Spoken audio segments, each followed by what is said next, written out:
Hello hi అందరికీ. ఈరోజు మనం చేసుకునే రెసిపీ హై ప్రోటీన్ దోశ. అంటే సింపుల్గా అన్ని పప్పులు కలుపుకొని మనం రుబ్బుకున్న దోశ పిండి. మినప్పప్పు 1 కప్పు, 1 కప్పు పెసరపప్పు, 1 కప్పు ఎర్రపప్పు, పావు కప్పు శనగపప్పు, 1 కప్పు ఇడ్లీ రైస్.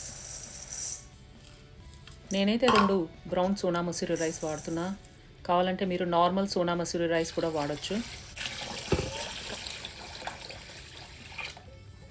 ఒక 2 సార్లు వాష్ చేసుకొని దాన్ని 6 నుంచి 8 గంటలు నానబెట్టుకొని గ్రైండర్లో మంచి మెత్తగా ఇట్లా మెత్తగా రుబ్బుకోవాలి.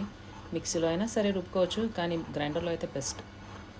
దీంట్లో నేను నానబెట్టిన అటుకులు కొన్ని, సాల్ట్, మెంతుల పొడి మొత్తం రుబ్బుకున్న తర్వాత దాన్ని మంచిగా వామ్ ప్లేస్లో, ఇక్కడ యుగలో అయితే చల్లగా ఉంటుంది ఎక్కువ మట్టుకైతే, కాబట్టి వామ్ ప్లేస్ చూసుకొని దాన్ని మంచిగా ఒక రాత్రి అంతా పెట్టుకున్నాం అనుకో, మూత పెట్టి పొద్దున కల్లా ఇట్లా మంచి ఫర్మెంట్ అయిపోతుంది.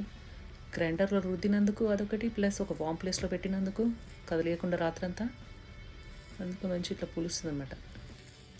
ఈ రుబ్బుకున్న పిండిని నేను 2 లేకపోతే 3 డబ్బాల్లో తీసేసుకొని ఏ రోజైతే ఏది కావాలో అది తీసేసుకొని దాంట్లో ఎంత నీళ్ళు కావాలో అంత పోసేసుకొని దోశ బెటర్లాగా అది అయిపోయిన తర్వాతనే ఇంకో డబ్బా. అట్లా నాకు ఇంకా చాలా రోజులు వస్తుంది, ఒక వారం అయితే ఈజీగా వస్తుంది. కొంచెం ఆయిల్ లేకపోతే మీ ఇష్టం, నెయ్యి కూడా వేసుకోవచ్చు, బాగుంటుంది నెయ్యి వేస్తే. Thank you so much for watching my video. See you in next video. Bye.